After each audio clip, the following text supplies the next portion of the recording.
Hey there, StarCraft fans! It's Falcon Paladin coming at ya with yet another edition of StarCraft Brood War Remastered and a Carbot replay for your Monday. Today it's going to be Action versus Motive, an RJB replay that was sent to me as part of a large replay pack, personally selected by RJB. I trust him to give me excellent games. Top right, we have a red Zerg player. It's going to be Action, and in the bottom left here, it is Motive, who is a Protoss and is blue today here on Polypoid. Terry the Overlord moving out. What's up, Terry? Yes, Terry, I understand. The economy has been hitting everyone a little bit more strongly recently, and I'm glad to hear that you're pulling through with your family, Terry. Well done. All right, so what are we doing here, ZVP? So number one, this is an RJB replay. I already mentioned that. Check him out, RJB TV. Search that in your YouTube search bar, and you'll find him. You're not possibly going Nexus first, are you? It's a 3-player map. You can kind of get away with it, but it's just so risky. If it's a pool first by the Zerg, you kind of die. So unlikely that's what this is from Motive. But anyway, check him out, RJB TV. Hit subscribe on his channel. He does a lot of fastest map stuff. He's very knowledgeable about that. You can also leave him a comment letting him know that Falcon sent you. He'll be very happy to see that. And this is also a Carbot skin. So this is a skin you can purchase for StarCraft Remastered. If you have the Remastered, you can get this for an additional whatever bucks. I don't know what it is, depending on where you live in the world. This is done by Carbot Animations. If you search his channel, he's on a Diablo thing right now, which is a ton of fun. Man, if you ever played Diablo 2, he's kind of doing a Diablo 2 campaign playthrough through animation. So it's a little short weekly, like 3 to 4 minute snippets of just different levels and dungeons and bosses. And like this week's episode had a thing where a Boazon, which is an Amazonian warrior who is spec'd for a bow, she does a crazy hard quest, and her reward is a spear. And she's just like, oh. She's very disappointed, right? Anyway, just stuff like that. If you like StarCraft, he's got a ton of StarCraft Carbot content as well, both for Brood War and for StarCraft 2. He was commissioned by Blizzard to put this thing out. It's a lot of fun. I really love it. And I know that some people have been like, I can't understand what's going on. And it's like, well, okay. I mean, I don't know. I hear what you're saying. It is different looking, yeah. But basically, I guess it's not so different. My brain can't interpret what's happening here. So, anywho, we're going to move on. It is Action. Definitely going for the hatch first. Into the pool. Into the gas. Everything pretty macro-oriented here. Getting his third base up. And one cannon is up here for Motive, which is maybe overkill, but having one cannon is better than having 0 cannons, no matter really what build your opponent is going. Just having a cannon up for any number of lings that show up at any time is good to have. Just can kind of shove them away. I love that the Ursidon's a penguin. Fat little penguin here. And Probe can continue to scout. Check that lair timing, which is exactly now, 3:30. On the lair timing. Probably going to be Corsairs. Probably going to be some Scourge. You know how ZVP works these days. If it's an RJB replay, it's traditionally something that is fairly modern, 2019 or 2020. Sometimes 2021, super modern stuff. And it is going to be an interesting game in some way. Like, he has about 800 million replays, and the ones that he sends me are not the ones that end with a 2-base Hydra timing at 10 minutes, right? It's like, well, that was something we've seen a million times. It's usually going to be different in some way, or just a very close game. Maybe it's something we've seen before, but it's going to be a close game, right? Some good back and forth, at the very least. Stargate on the way. Lair not done yet, so as is tradition, you kind of have to just hide your overlords from the Corsair when it pops out. You won't have a way to defend them for the first couple minutes of its existence. Anywho's. And there's your Spire immediately after the lair finishes. The timing here for Action is beautiful. The timings for Motive have been perfect as well. Either one of these players would kick our butts up and down the street until next Tuesday. I think we're all pretty aware of that, though. I don't know. Like, maybe Jadong watches my stuff. Or, like, ample or I don't know, any number of professional StarCraft players are watching this and they're like, no, hey, shut up. I could beat these guys. I can beat these guys with my eyes closed. That's not true either. They're very good. So Citadel of Adun coming in, +1 air weapons, actually.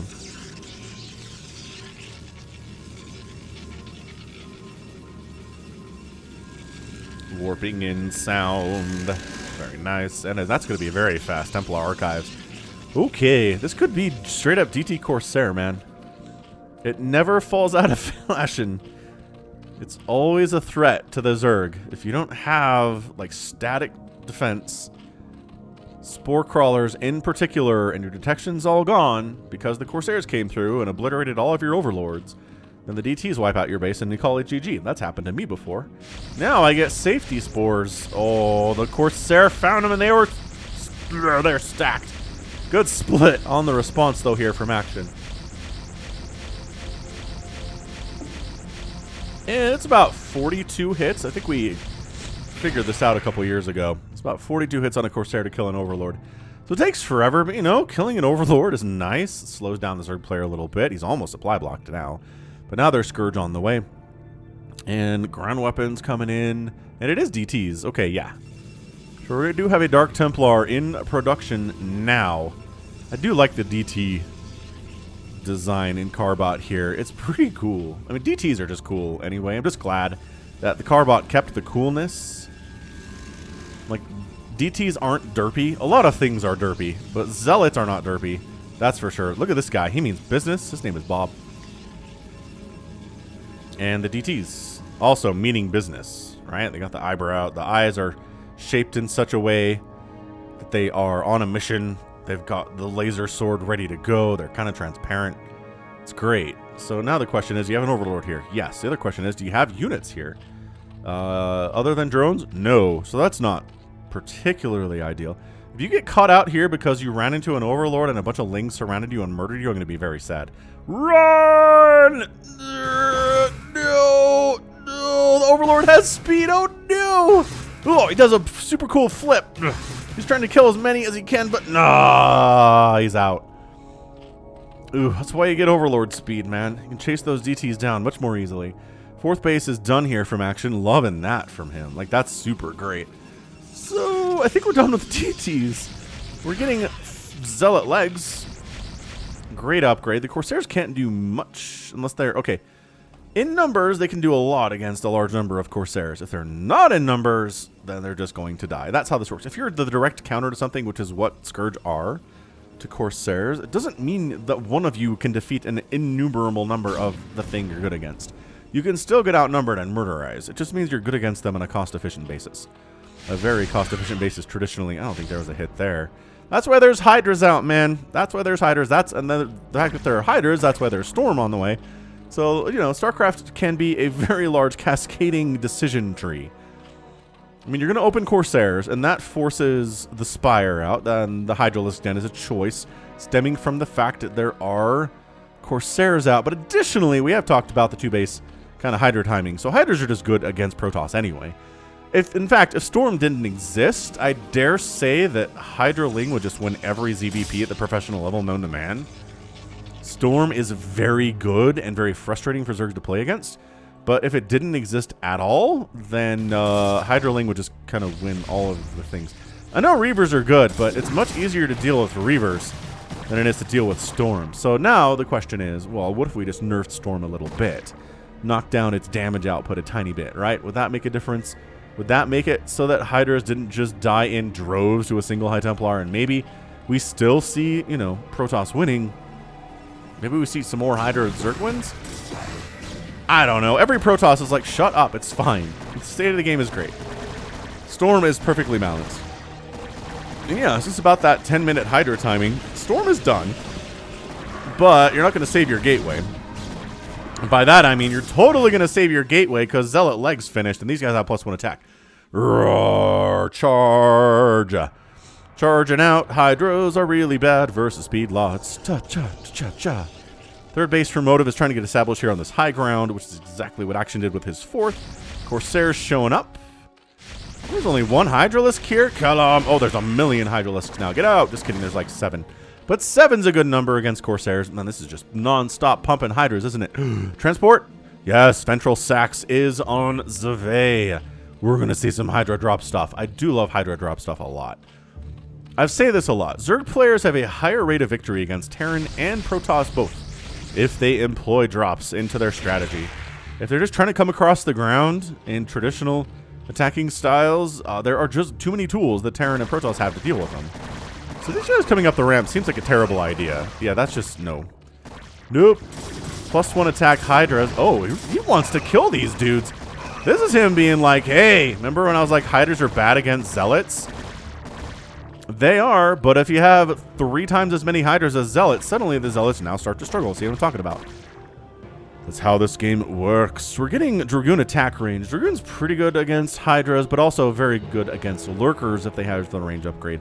That said, I don't know that we saw Lurker aspect get researched. I've kind of been trying to watch it on the production tab up here, but I haven't quite seen anything come through. So this might very well just be Action making a million Hydras. Oh yeah, look at this. Remember when I was like, we don't have any 10-minute Hydras win style things? So these guys threatening here, these guys here, these guys down here. Plus, oh, this is a drop happening. Hold on a second. So this is bait. You know that meme from Fury Road? That's bait.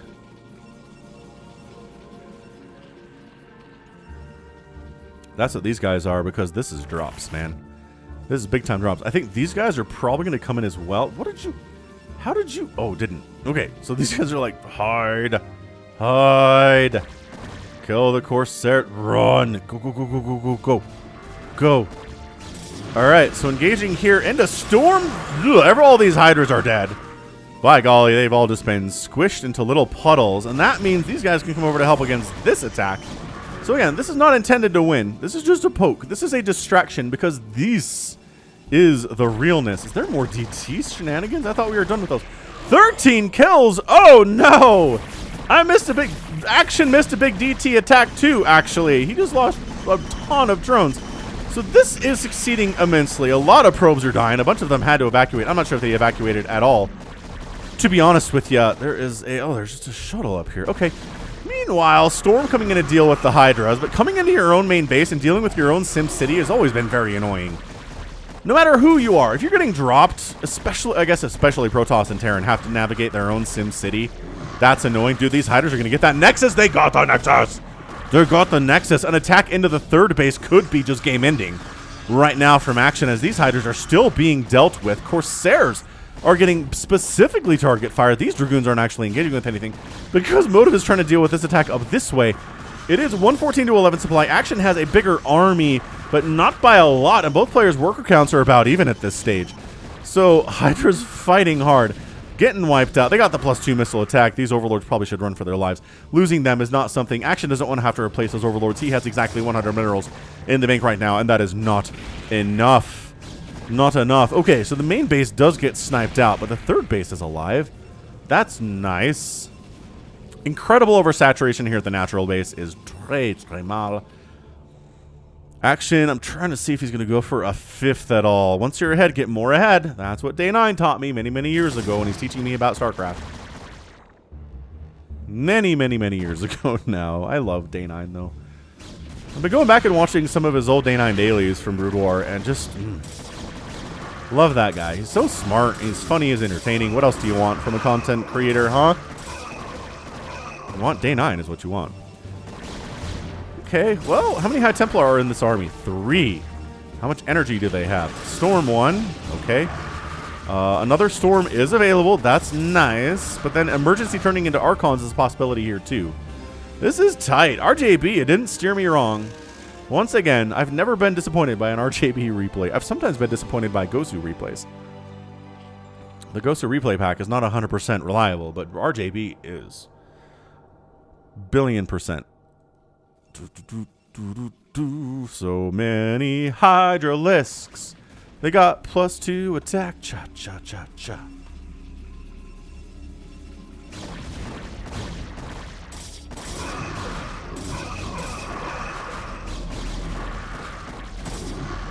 He's just prematurely dodging storms here, which is,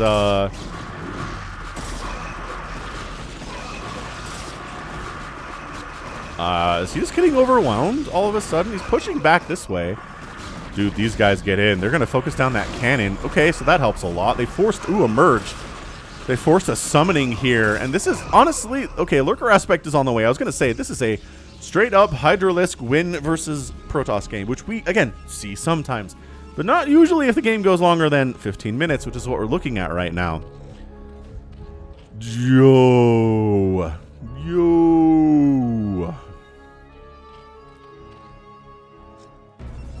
127 and 115 supply. A slight army advantage right now from action. Oh, that's a High Templar snipe. That's big. Dude, every High Templar snipe in this game is amazing. The pressure is super real right now for Motive. I don't know if he has it in him here, folks. He's kind of getting overwhelmed. He's not being allowed to take a 4th base at all. He's trying to come down here, but there's a lurker waiting for him. That doesn't really matter. I mean, this is done for. This is not happening. Probe's like, I'm at a quarter. Please don't kill me, sir. Nope, got killed. Aye. Get her an amulet in research. That's a Ling. My favorite unit, honestly, is the Carbot Zergling. It's so freaking adorable.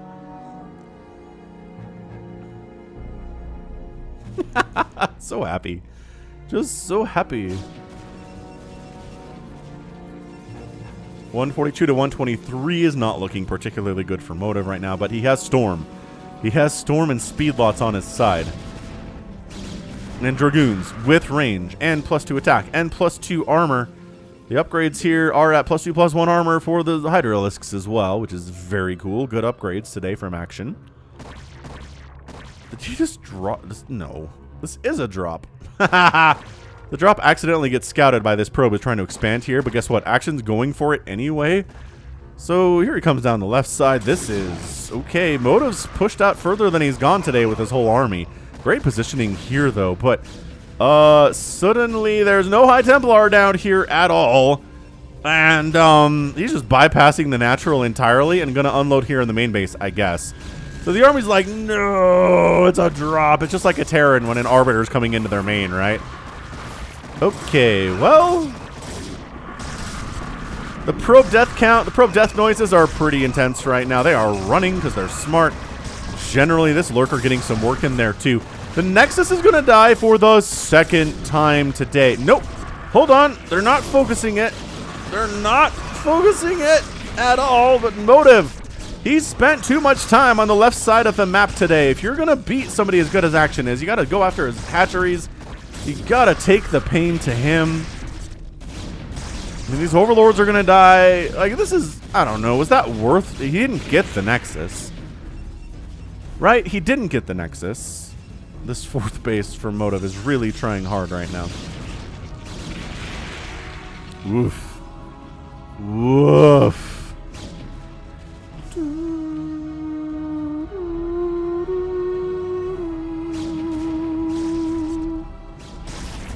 Okay, well, let's see if we can save this Nexus. Oh, okay, just kidding. We're not unloading everything here. We're abusing the fact that we can fly and you cannot. How's it? Oh, hey, no, wait, don't. There's Dragoons here. Okay, the storing on top of the Dragoons is really good. Oof. Holding, trying to hold. This engagement going pretty well for the Hyders. They still have the +2/+1. That's what the Protoss is rocking as well here. Okay, so that drop got handled. I just heard a lurker burrow in somewhere. It's not in range to hit anything, so I don't know where it is. Dude, Motive is taking a 4th base, and finally a 5th is coming up for action on the top side. But it really feels like he was assuming he'd win this game by now. And now he's like, I guess I should take a 5th. Crap. 152 to 141 supply in favor of action, but he has no Dark Swarm. He has no Plagues. This is a Hydra Lurker all day, which is honestly a fairly viable strategy. I'm not going to tell him he shouldn't be doing this. It's just the intent is to contain and prevent the Protoss from expanding, which is what Motive has done today here pretty darn effectively. That's not another drop. I keep thinking that's another drop. It is not one of those.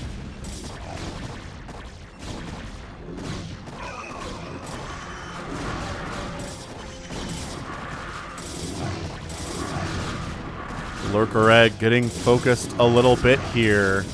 125 to 108 supply. Scourge are like, where are the observers? Do you have any detection we have to worry about? Because our lurkers are burrowing in, and if there's observers, that's a problem. There is a cannon coming up here and here. Dude, this is a very, very close game, but it's 119 to 75 supply. As many Hydralisks have died here, I think they may have paid for themselves. Overall, just the sheer number of bases Action is rolling with right now, and the fact that Motive can't seem to get a fourth base up whatsoever. Lurkers are splitting so that one storm can't hit multiples of them. Ow. Ow. Oh, the cannons are gone. The detection is gone. Where are the observers? Here it is. Coming in from the top side, providing detection against these lurkers. 8-kill lurker, by the way. Not bad. 7-kill lurker. I mean, I guess they're taking some of their kills. Ooh, no! The third base from the Hydralisk they morphed from. That's your GG. You can't lose this base. And your probe count is down to 23. And boom. Hey, congratulations. This base exists.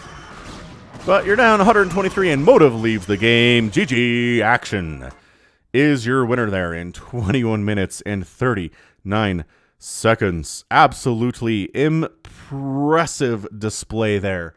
Out of Action. He makes the Hydra Lurker thing work. I've seen it work, but usually if the contain is up and you keep the Protoss to like 2 bases, or I guess he did kind of keep him to 3 bases, right?